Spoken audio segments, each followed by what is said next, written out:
हमारे साथ जितेंद्र भाटी भी जुड़ चुके हैं, जो कि एलजी आवास के बाहर से इस वक्त हमें बता रहे हैं वहां पर आम आदमी पार्टी प्रदर्शन कर रही है। पुलिस ने वाटर कैनन का इस्तेमाल भी जितेंद्र किया है। इस वक्त वहां पर क्या चल रहा है?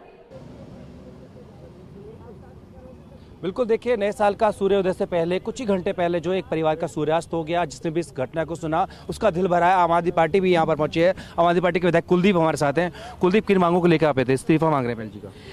देखिए, पहली बात तो ये कि ये जो हुआ है ये बहुत दुखद है, बहुत दुर्भाग्यपूर्ण है और बहुत बड़ी दरिंदगी है। एक दिल्ली में एक बेटी को नया साल का जो अवसर होता है, ये सामान्य से एक प्रोटोकॉल है दिल्ली के अंदर कि जब भी नए साल का जश्न होता है दिल्ली पुलिस जगह जगह बैरिकेडिंग लगाती है और उन बैरिकेडिंग्स पे चेकिंग की जाती है ताकि कोई कौन गाड़ी लेके निकल रहा है, कौन गाड़ी लेके आता है। मतलब ये कहा जाता है कि दिल्ली पुलिस उस रात को ज़्यादा मुस्तैद होती है। लेकिन आप ये सोचिए कि दिल्ली देश की राजधानी है, उस राजधानी में एक बेटी को कार से घसीटते हुए ले आया जाता है। 3 बज के कुछ मिनट की ये बात है। वहाँ से एक चाय वाला फ़ोन करता है, लगातार ढाबे वाला फ़ोन करता है जो वहाँ होटल चलाता है, कि एक लड़की को गाड़ी में फंसी हुई है। वो 22 बार कॉल करता है, दिल्ली पुलिस नहीं आती। 22 बार के बाद 4 बजे दिल्ली पुलिस को सूचना मिलती है कि एक लाश वहाँ पड़ी हुई है। दिल्ली पुलिस उस लाश को उठाने के लिए चली जाती है। आप सोचिए, देश की राजधानी के अंदर ये जो विनय सक्सेना जो जिनको दिल्ली पर रिपोर्ट करती है, इन्होंने कोई काम दिल्ली के अंदर नहीं किया। दिल्ली कानून व्यवस्था इनके अधीन है। इन्होंने दिल्ली को जंगल राज बना दिया। जब से ये आए हैं दिल्ली कानून व्यवस्था उस दुस हो गई। हमारी जितेंद्र भाटी, तो आम आदमी पार्टी को भी ये अश्योर करना चाहिए था कि दिल्ली में अगर 1 जनवरी को 31 किलोमीटर तक लड़कियों को घसीट के ले जाते हैं, 31 दिसंबर की रात में अगर न्यू ईयर मनाया जा रहा है तो ये भी अश्योरेंस सरकार की तरफ से होता है। जितेंद्र, मैं आपके पास आऊंगी और जो तस्वीरें आ रही हैं वो बहुत ज्यादा भयानक और खौफनाक तस्वीरें, और लेफ्टिनेंट गवर्नर को इस बारे में जो तस्वीरें आ रही हैं वो बहुत ज्यादा भयानक और खौफनाक तस्वीरें। ये देखिए, ये कार ऐसा लग रहा है कि 60 की स्पीड पे होगी, 60 किलोमीटर की स्पीड पर होगी।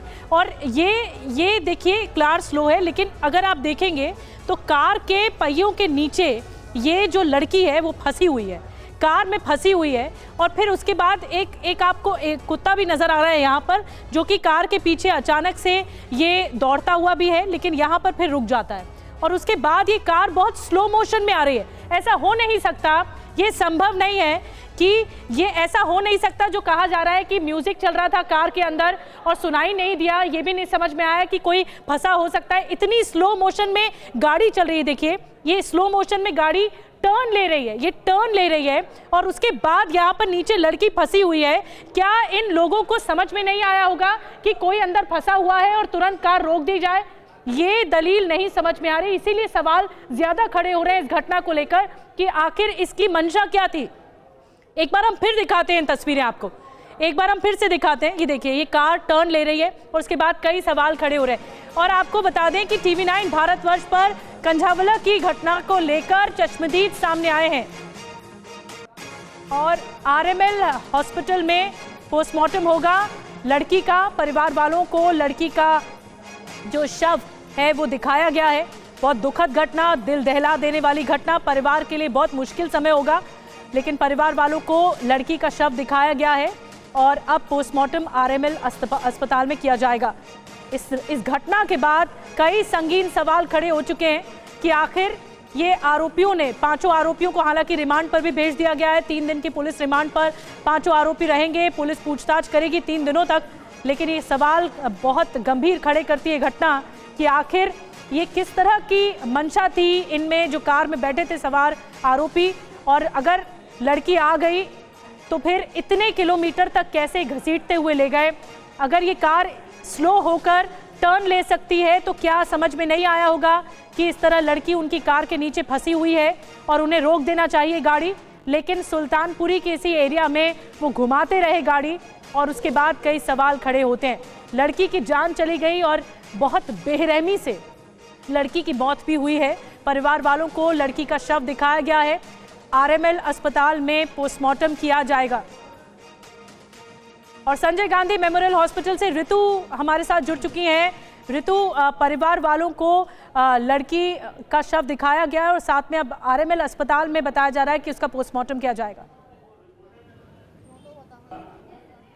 जी बिल्कुल, देखिए जिस तरीके से सुल्तानपुरी थाने में वहां पर लोगों का आक्रोश निकल कर आया और उसी आक्रोश के बीच जो दिल्ली पुलिस की टीम है वो परिजनों को लेकर के यहां इस वक्त अभी से 10 मिनट पहले पहुंची थी संजय गांधी मेमोरियल हॉस्पिटल। यहां पर अंदर जो मृतका का शव है उसे दिखाया गया। जिस तरीके से लगातार मांग की जा रही थी परिजनों की तरफ से, क्योंकि अब 24 घंटे से भी ज्यादा समय हो चुका था, उन्होंने अभी तक अपनी बच्ची का शव तक नहीं देखा था। उनकी इच्छा थी कि वो देखे अपनी बच्ची का शव। उसी को लेकर के राखी बिरला भी जब आई थी तो साफ तौर पर जब उनकी मुलाकात मृतका की मां से हुई थी तो मृतका की मां ने इसी मांग को रखा था कि वो अपनी बच्ची को देखना चाहती है।